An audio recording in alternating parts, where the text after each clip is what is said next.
이 아침 저와 하나님의 말씀 고린도후서 1장 5절부터 11절까지 말씀입니다. 그리스도의 권한이 우리에게 넘친 것 같이 우리가 받는 위로도 그리스도로 말미암아 넘치는도다. 우리가 환난을 당하는 것도 너희가 위로와 구원을 받게 하는 것이고 우리가 위로를 받는 것도 너희가 위로를 받게 하는 것이니 이 위로가 너희 속에 역사하여 우리가 받은 것 같은 고난을 너희도 견디게 하느니라.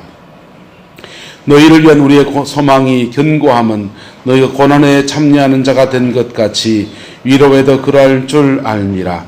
형제들아, 우리가 아시아에 당한 환난을 너희가 모르기를 원하지 아니하노니 힘에 겹도록 심한 고난을 당하여 살 소망까지 끊어지고 우리는 우리 자신이 사형 선고를 받는 줄 알았으니 이는 우리로 자기를 의지하지 말고 오직 죽은 자를 다시 살리시는 하나님만 의지하게 하심이라.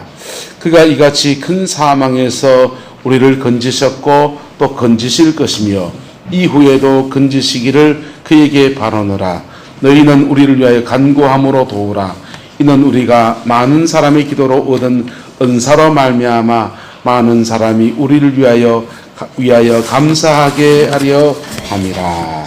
아멘. 오늘은 2019년도 마지막 주일입니다. 여러분, 인생의 사람들의 계기를 삼을 때 자기 인생의 계기를 삼는 때마다 특별히 죽음을 염두에 두고 계기를 삼을 때마다 인생은 부쩍 자라난다고 합니다.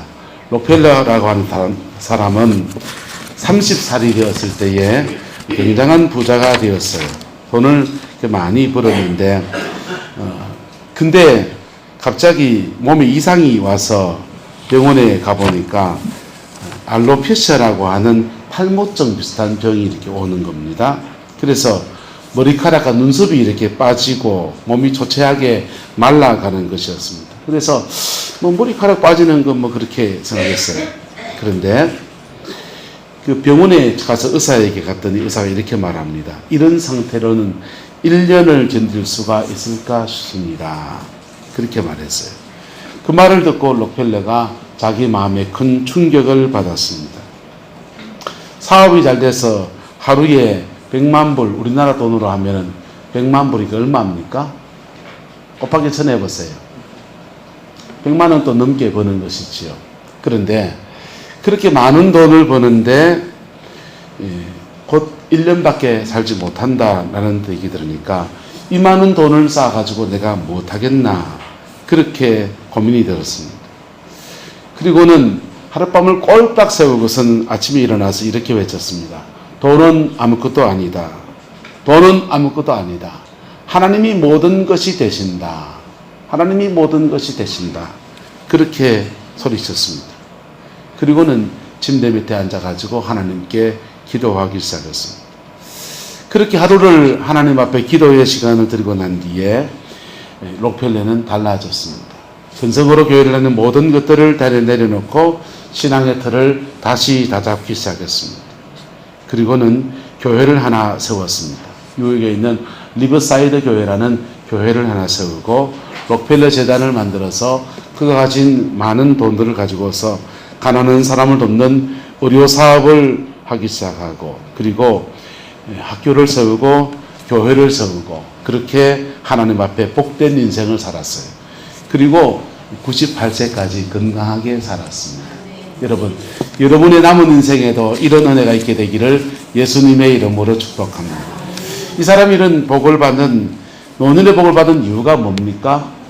그것은 바로 매듭짓기를 잘했기 때문입니다. 뭘 잘했기 때문이라고요?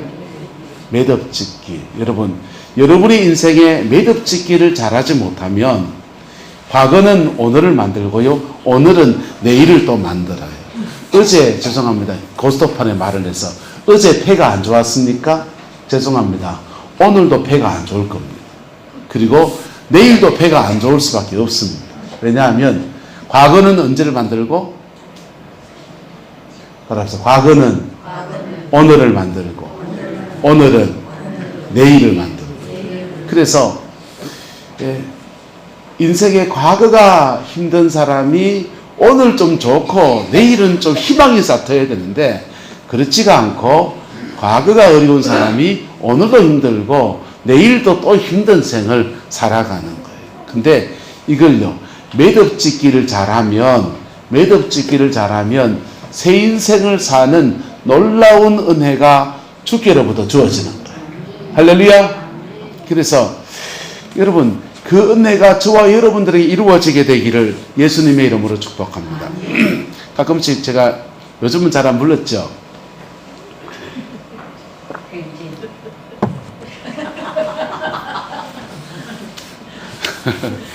그리고 들국화 행진이라는 노래에 보면 가사가 이렇습니다. 나의 과거는 어두웠지만, 나의 과거는 힘이 들었지만, 그러나 그 나의 과거를 뭐 할 수 있다면? 사랑할 수 있다면. 뭐 할 수 있다면? 사랑할 수 있다면. 그러면 우리들은 행진, 앞으로 나갈 수 있다는 거예요. 바꿔 말하면요, 나의 과거가 어두웠는데 그것을 사랑할 수 없고 그것을 추억의 그림으로 그릴 수 없는 사람은 앞으로 나갈 수 있는 힘을 얻지 못한다라고 하는 것입니다. 그런 인생은 마치 수렁에 빠진 사람과 같습니다. 여러분, 수렁에 빠져서 그 헤쳐나오려고 몸부림은 치면 칠수록 더 어떻게 됩니까? 더 빠져들어가는 거예요. 근데 그 수렁에 빠지는 그 인생이 하나님으로 어떤 계기를 맞이하기 시작하면 그때는 새 인생을 사는 은혜가 우리에게 주어지는 거예요. 할렐루야. 그 복이 저와 여러분들과 함께하게 되기를 예수님의 이름으로 축복합니다. 그래서 여러분, 대나무를 보세요. 대나무는 30cm, 40cm 단위로 계속해서 뭘 짓습니까? 마디를 짓습니다. 그 마디를 지으면서 그 뿌리에서부터 저 줄기 끝까지 올라가는 수분이라든지 양분은 공급해요, 안 해요? 공급을 하고, 그리고는 딱 매듭을 지어야 될 것은 매듭을 짓는 거예요. 인생의 매듭짓기라고 하는 것은요, 과거와의 무조건적인 단절이 아니에요. 칼로 두부 자르듯이 확 잘라버리는 게 아니에요. 이어갈 것은 이어가고, 끊을 것은 뭐하고? 끊고. 그 은혜가 저와 여러분들과 함께하게 되기를 예수님의 이름으로 축복합니다. 그렇게 매듭을 지을 때 곧고 바르게 높이 올라가는 은혜가 주어지게 되는 겁니다. 여러분, 가끔씩 공사 현장이나 이래 지나가다 보면 우리는 드럼통 같은 걸 볼 수 있습니다.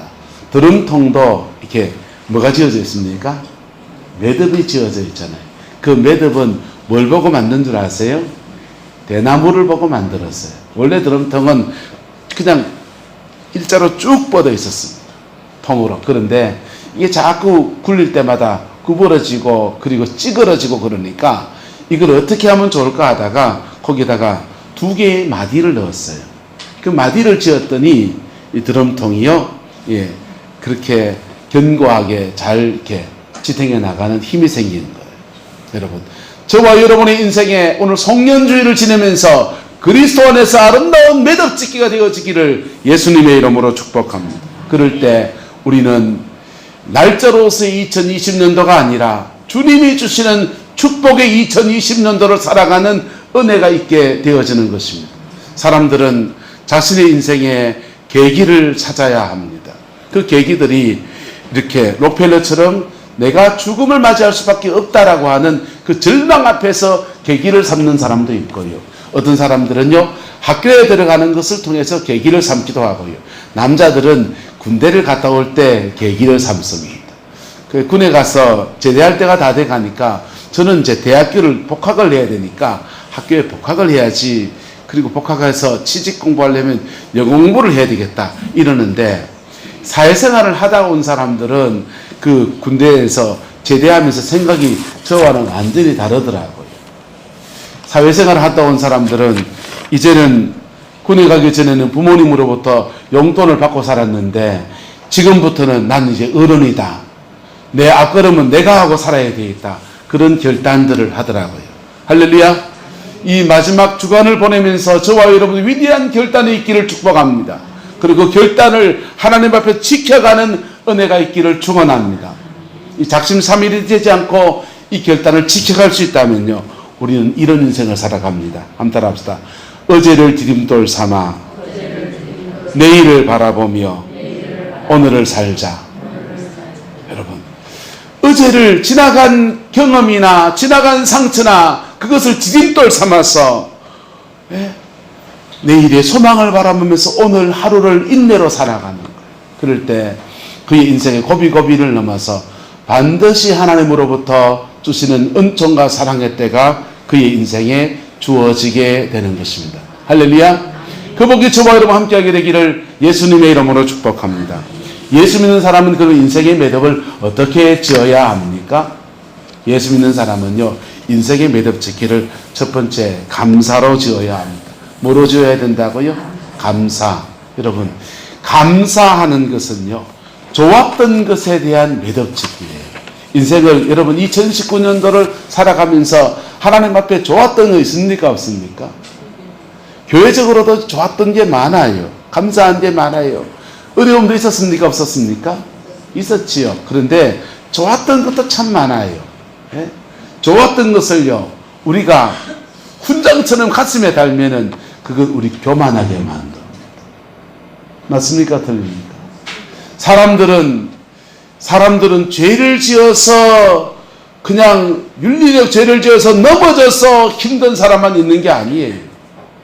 사람들은 잘된 것 때문에 그가 그 발등상을 찍는 사람도 굉장히 많아요.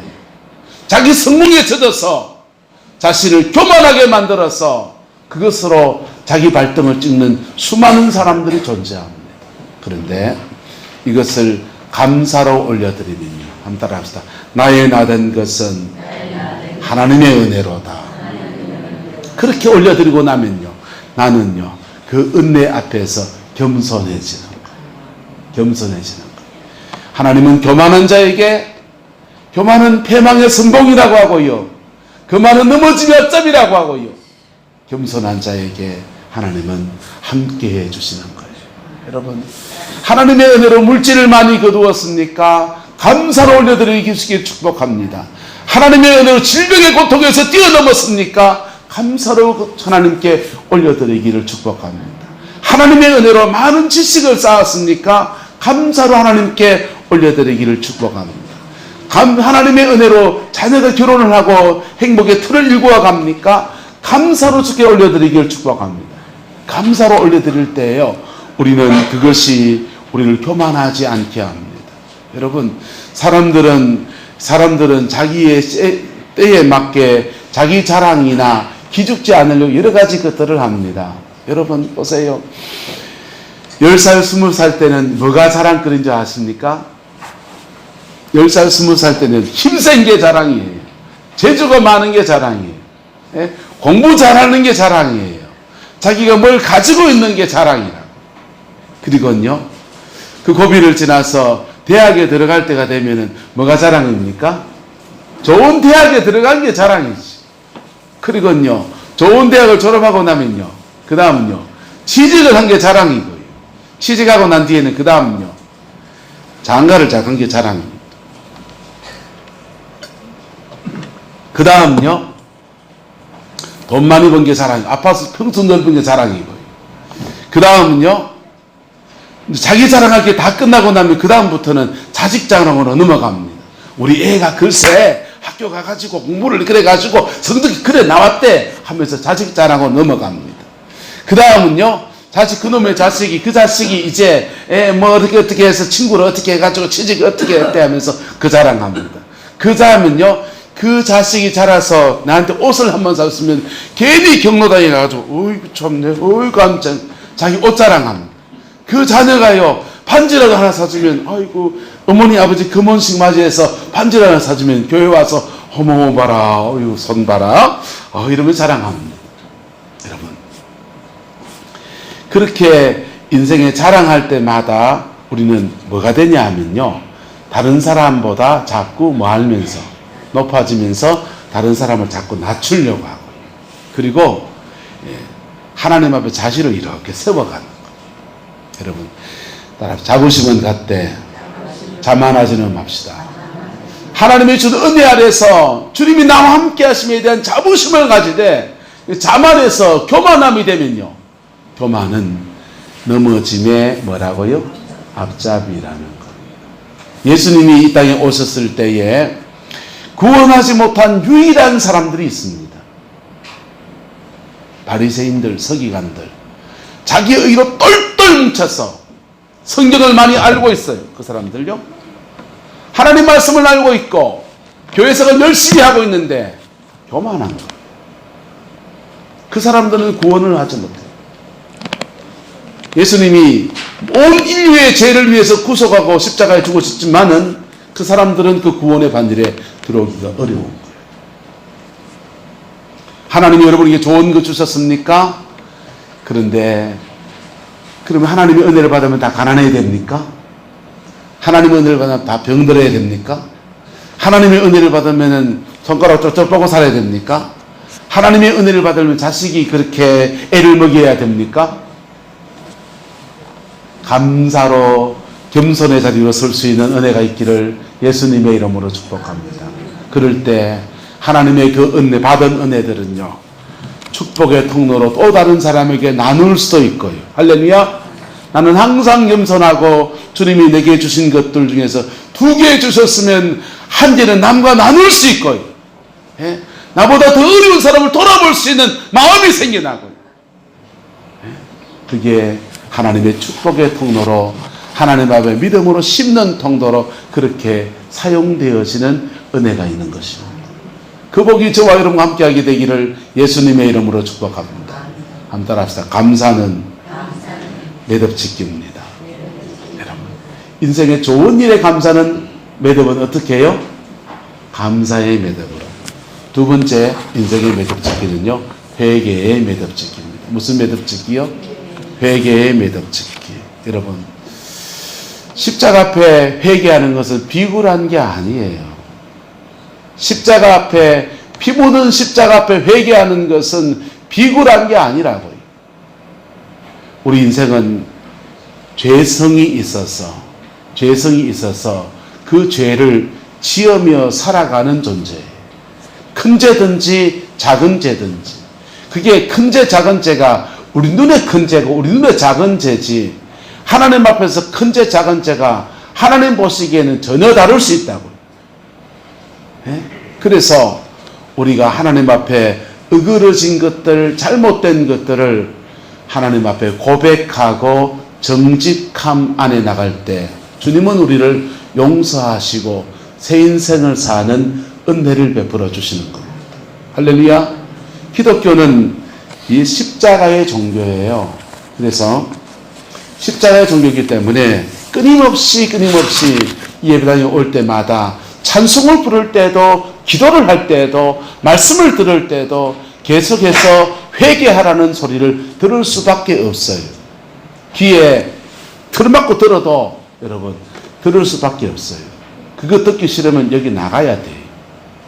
그런데 그 회개 안에서 하나님이 주는 놀라운 은혜를 아는 사람들은요, 그의 자존심을 세우지 않습니다. 할렐루야. 저와 여러분이 회개하지 않는 죄에 대해서 하나님은 회개한 죄에 대해서 묻지 않으시고 회개하지 않은 죄에 대해서 심판하셔야 돼요. 그분은 공평한 재판관이시거든요. 그래서 회개하지 않는 죄는 하나님이 심판하신다. 하나님이 여러분을 저주하기 원하십니까? 하나님이 여러분을 축복하기 원하십니까? 따라합시다. 복 받으려면 복 받을 짓을 해야 됩니다. 복을 받기 원합니까? 그럼 회개하셔야 돼요. 그리고 회개하지 않으면 우리가 회개하지 아니한 죄에 대해서 사단이 계속 여러분을 공격하는 통로로 삼아요.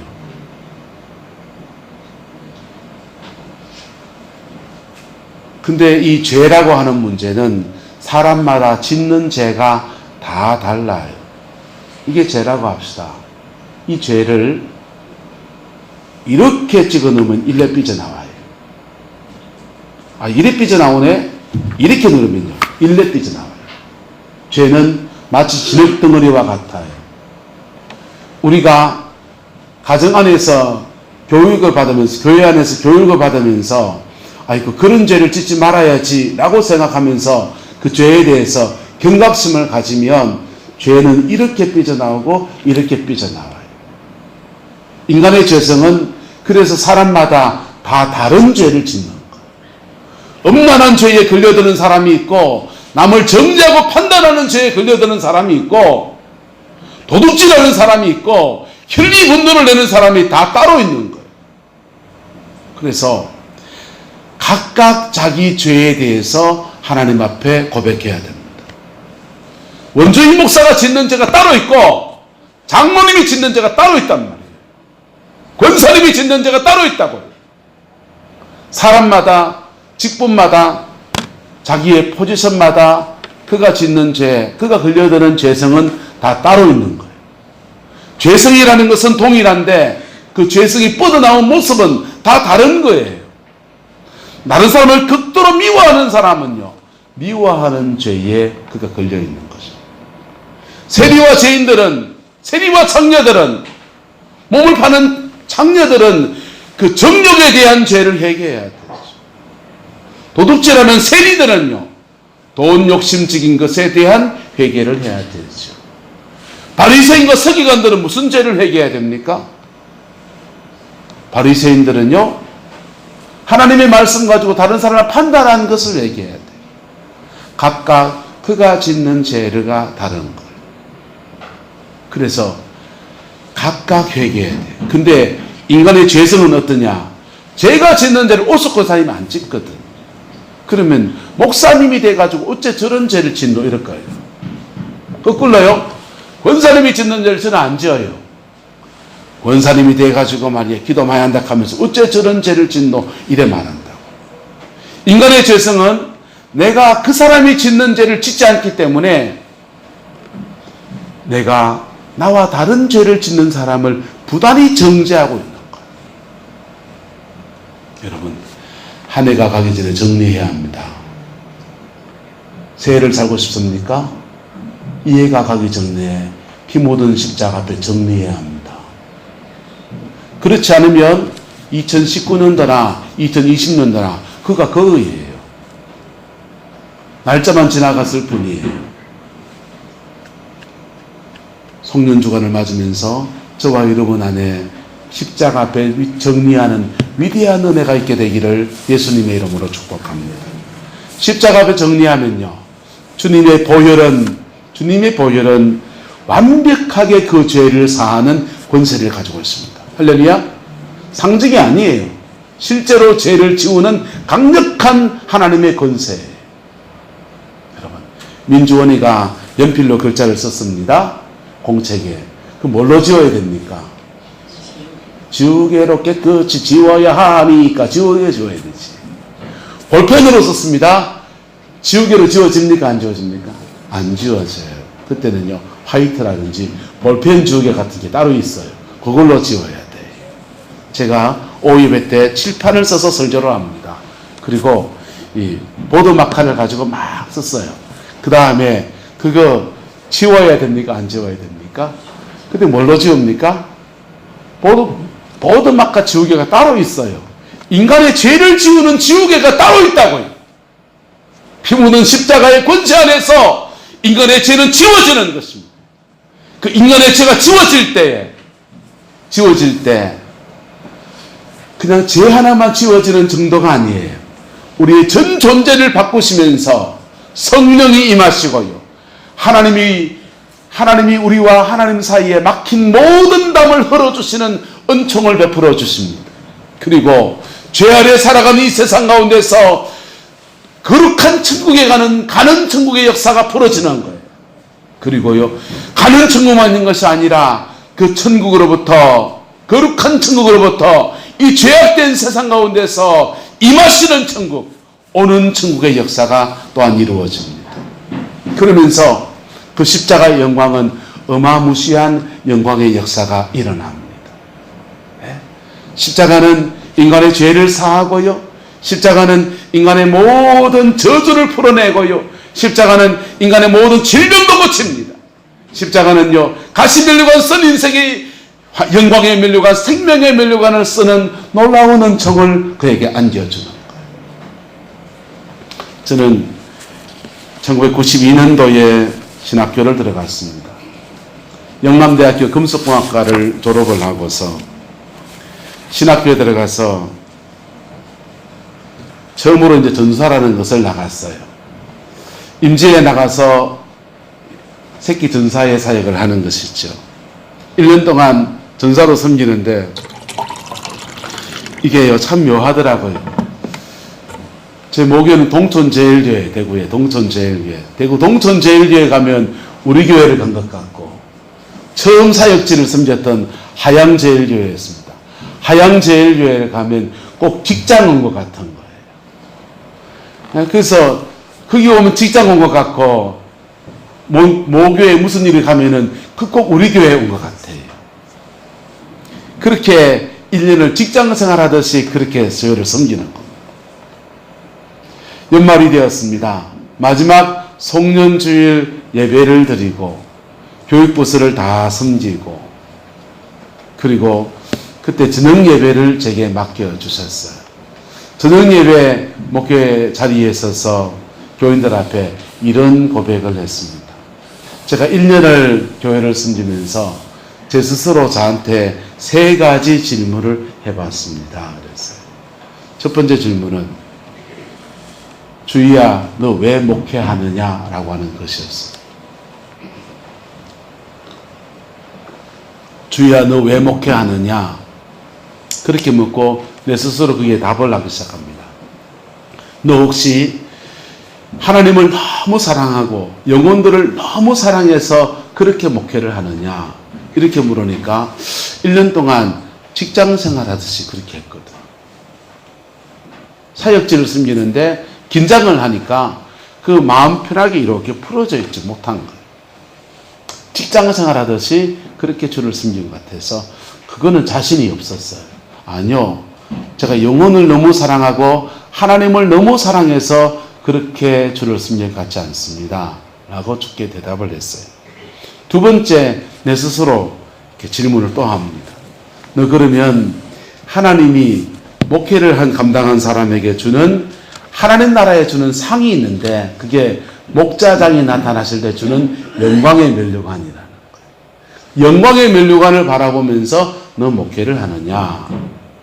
그러니까 그 물음에 대해서도 내가 자신이 없었어요. 그것도 제가 아닌 것 같아요. 그러려면 내가 종말론적인 삶을 살아야 돼. 내일 주님이 오신다는 그 마음 가지고 내가 살아야 되거든.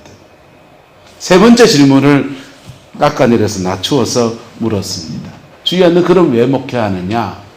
혹시 네가 성경 좀 알고 찬양 좋아하고, 네? 너 가진 달란트와 재능이 목회하고 잘 맞아서 목회하느냐? 거기까지 가니까 좀 그런 것 같은 거예요. 아마도 그런 것 같습니다. 그 질문을 스스로 하나님 앞에 내가 나에게 질문을 하고, 그 질문을 내가 답을 하면서 부끄러운 내 모습을 하나님 앞에 인정하기 시작했습니다.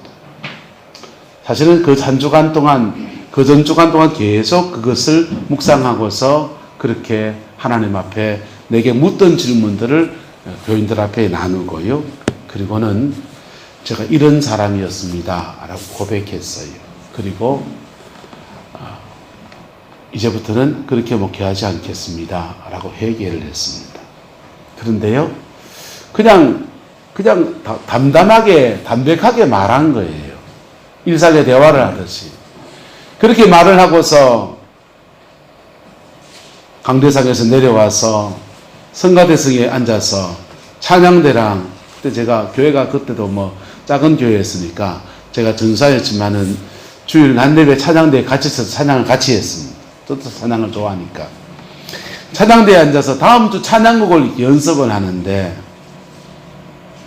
목이 아프다고 이렇게 우유를 갖다 주더라고요.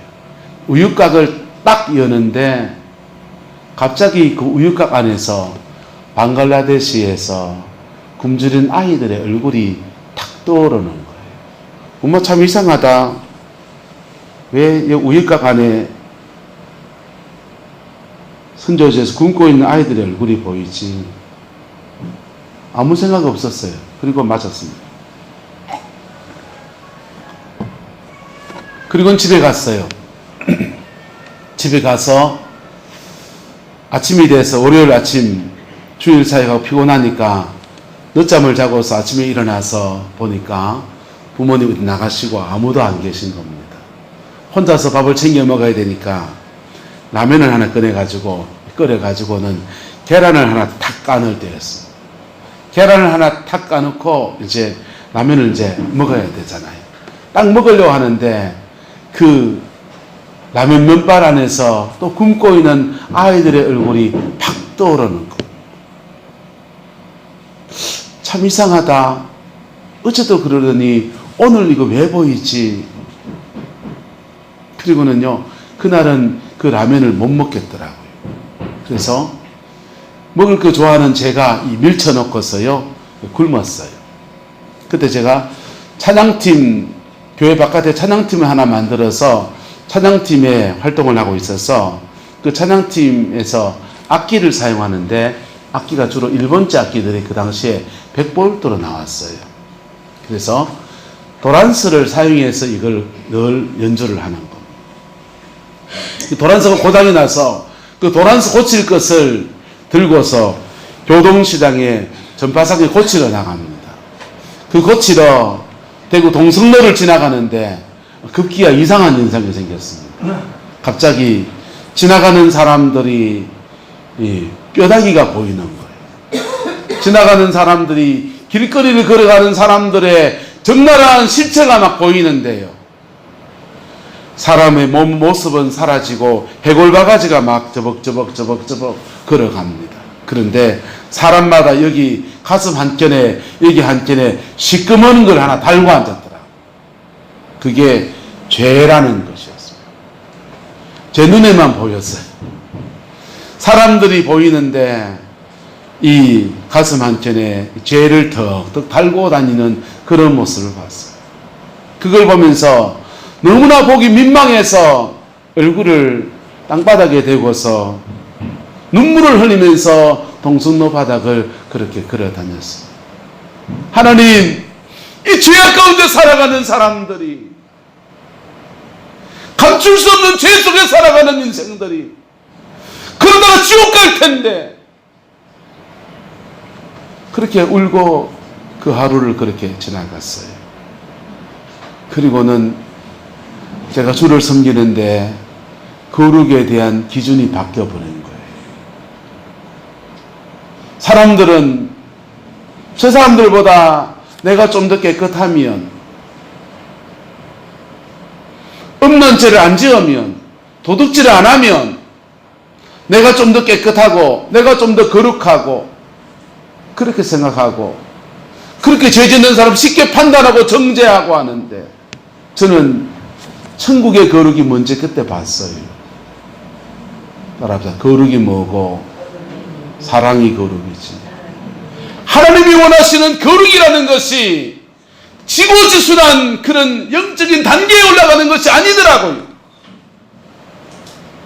우리 거룩을 생각할 때 불교처럼 산속에 들어가 도 닦는 사람들처럼 내 마음속에 음란이 안 일어나고 즐기 같은 게 안 일어나고 내 마음속에서 미움이 안 일어나는 것, 자기의 마음 안에서 명경지수 같은 마음이 있는 것, 그것을 거룩이라고 생각합니다.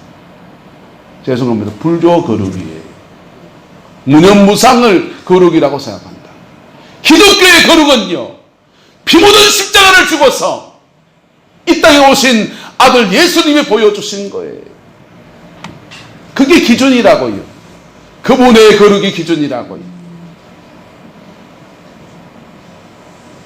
그리고는 하나님께로부터 은혜가 올 때마다, 기도하면서 은혜가 올 때마다 하나님, 그 청년 때 목회 처음 할 그때 그 연말에 그렇게 나를 깊이 만나 주셨던 것처럼 그거 한 번만 더 만나게 해주세요. 제 기도 제목이에요. 근데 안 해주시더라고, 아직까지는. 완전한 거룩이 무엇인지를 저는 그때 경험해 봤어요. 송년주의를 보내면서요. 한 해를 마감하면서 피 묻은 십자가 앞에서 인생을 정리하는 시간을 가질 때, 그때 하나님은 선물처럼 제게 그걸 안겨주시더라고요.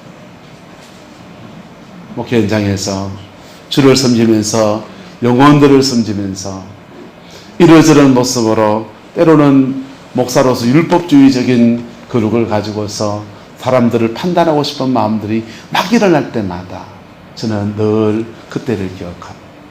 그때 나를 만나 주셨던 그 하나님의 거룩을 기억합니다. 그러면요 용서가 돼요. 그러면요 내가 가지고 있는, 내가 취해야 될 거룩이 무엇인지, 판단이 거룩이 아니고 정죄가 거룩이 아니고 내가 추구해야 될 거룩이 무엇인지를 하나님 찾게 해주시더라고요. 사랑하는 성도 여러분, 우리 2019년도를 맞이했습니다. 여러분의 인생의 나라가 앞으로 살아갈 남은 날들 속에서 한번 보란듯이 살고 싶지 않습니까? 여러분의 인생에 살아갈 남은 날 속에서 하나님께로부터 복이한 열매를 맺는 복된 생을 살고 싶지 않습니까? 어제처럼 살기 원합니까? 작년처럼 살기 원합니까?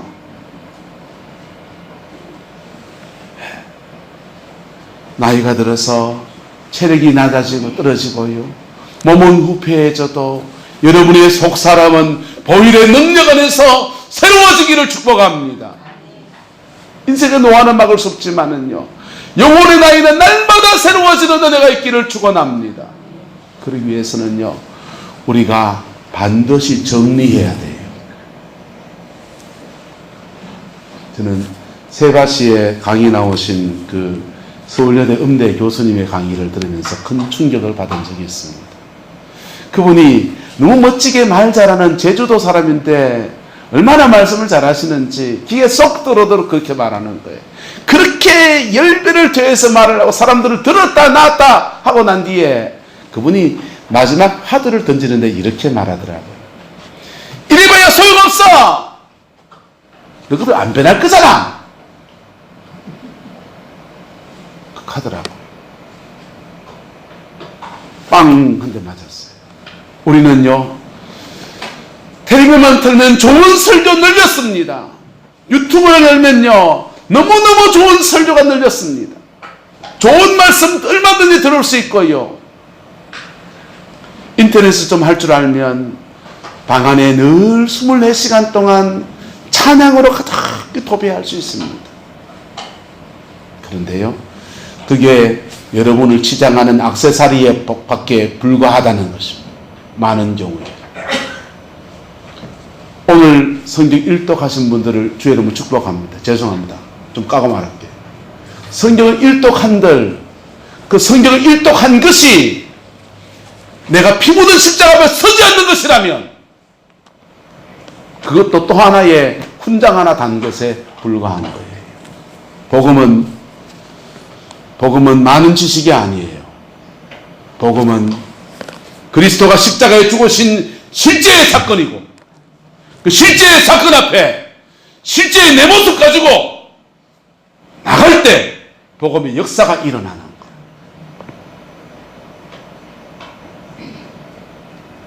오늘날 교회 안에서 교회 놀이를 합니다. 어른들을 위한 디즈니랜드입니다.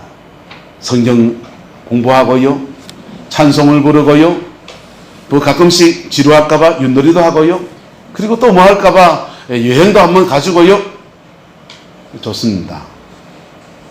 필요한 얘기지요. 그런데 기독교의 본질, 예수님의 복음이 그 영혼 속에 세워져 있지 않으면 지옥을 피할 수 없습니다. 죽어서 지옥을 피할 수 없을 뿐 아니라 오늘 살아가는 중에 인생의 열매는 어제의 쓴 열매가 오늘에 똑같이, 내일도 똑같이, 그 내일도 똑같이 그렇게 될 수밖에 없는 거예요. 예수님 안에 희망이 있습니다. 오늘 성경은 이렇게 말합니다. 10절에요.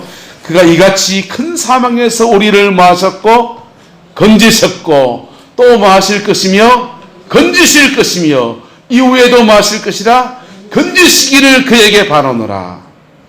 사도 바울은요, 과거에도 건져주셨고 지금도 건지실 것이고 또 미래에도 건지실 함께 하실 하나님의 은혜를 찬양합니다.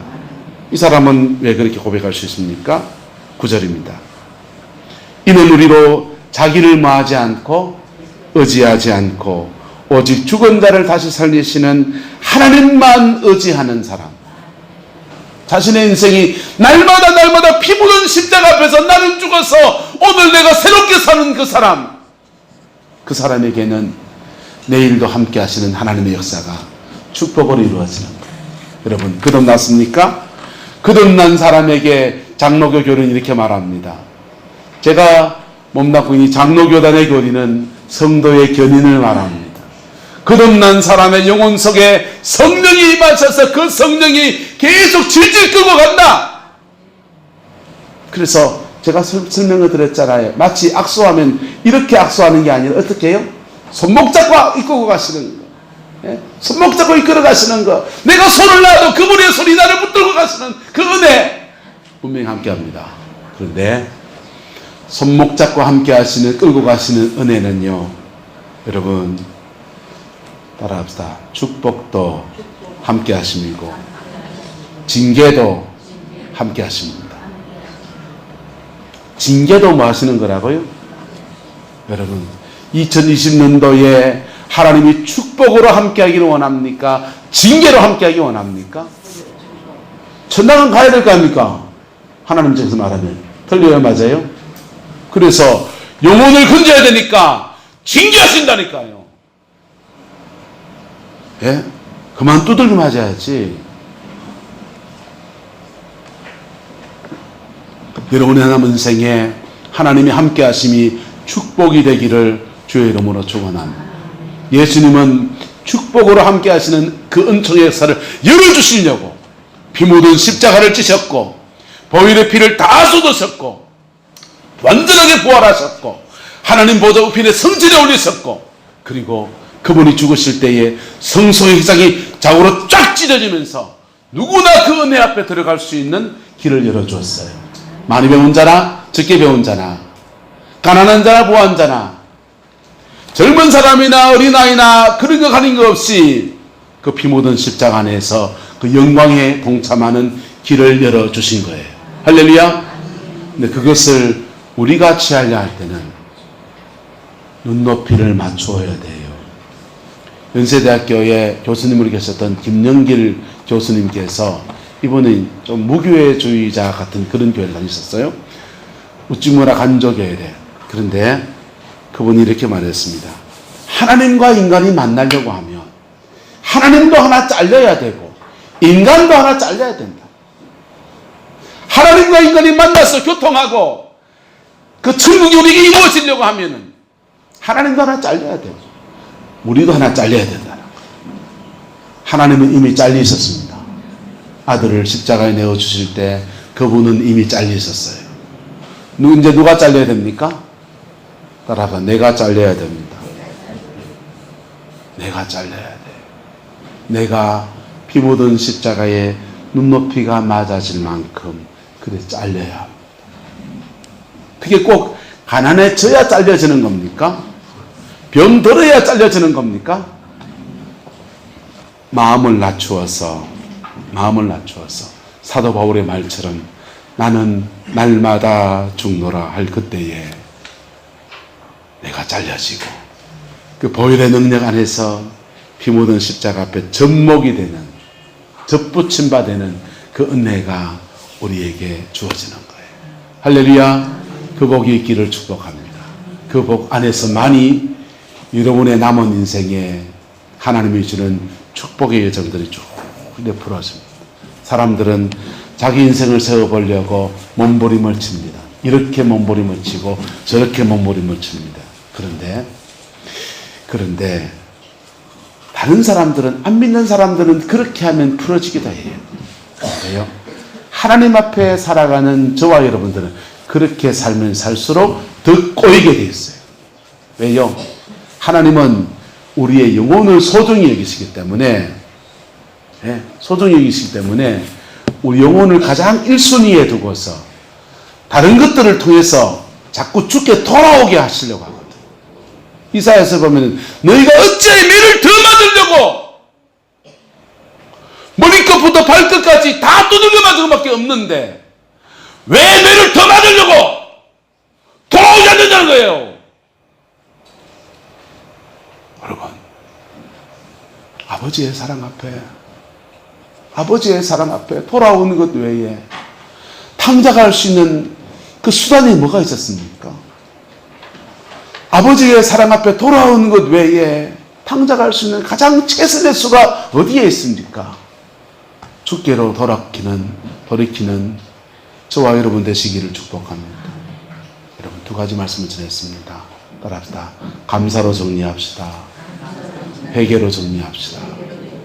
그럴 때 남은 인생을 새롭게 사는 하늘의 영광이 임하게 됩니다. 주님은 이미 다 예비하시고 우리를 초청하십니다. 수고하고 무거운 짐진 자들아 다 내게로 오라. 내가 너희를 쉬게 하리라. 너희는 와서 사 먹되 돈 없이 값없이 와서 포도주와 젖을 사라. 여러분, 인생은요 살면 살수록 그걸 느끼는데요, 따라서 질러가려다가 애들러 갑니다. 인생을 질러가려다가 애들러 가는 일들을 수없이 많이 깁니다. 여러분, 닥칠 것은 닥쳐야 돼요. 극복해야 될 문제는 극복해야 돼요. 맞아요, 틀려요? 쓰레기 잡히려다가 똥 차치한단 말이 딱 맞아요.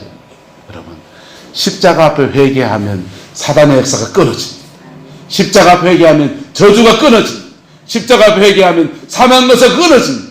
십자가 앞에 회개하면 보혈의 능력 안에서 복이 옵니다. 생명이 옵니다. 영광이 옵니다. 성령이 임하십니다. 축복이 옵니다. 이래 좋은 게 십자가예요.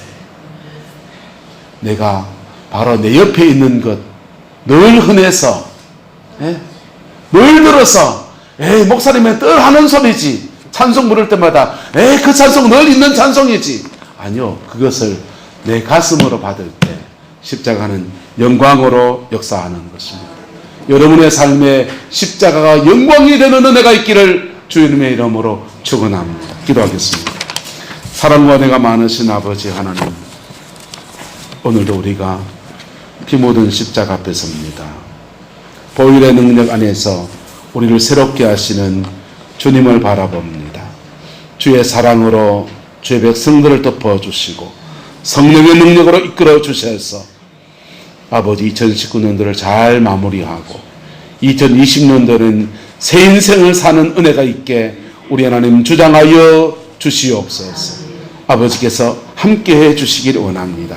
이 한 주간 송구영신 특별 새벽 기도를 드릴 때에 아버지 무거운 해가 매듭지어지게 하시고 새해를 맞는 영적인 준비가 되어지게 우리 하나님 주장하여 주시옵소서. 여호와께서 함께해 주옵시고 축복하여 주옵소서. 지금은 우리 구주 예수 그리스도의 은혜와 우리 하나님의 끝거신 사랑과 성령 하나님의 내주 교통하시며 송년주의를 맞아서 하나님 앞에 정리할 것을 정리하고 새로운 해를 준비하기를 원하는 성광의 모든 성도들 위해 지금부터 영원토록 함께 계시기를 간절히 축원하옵나이다.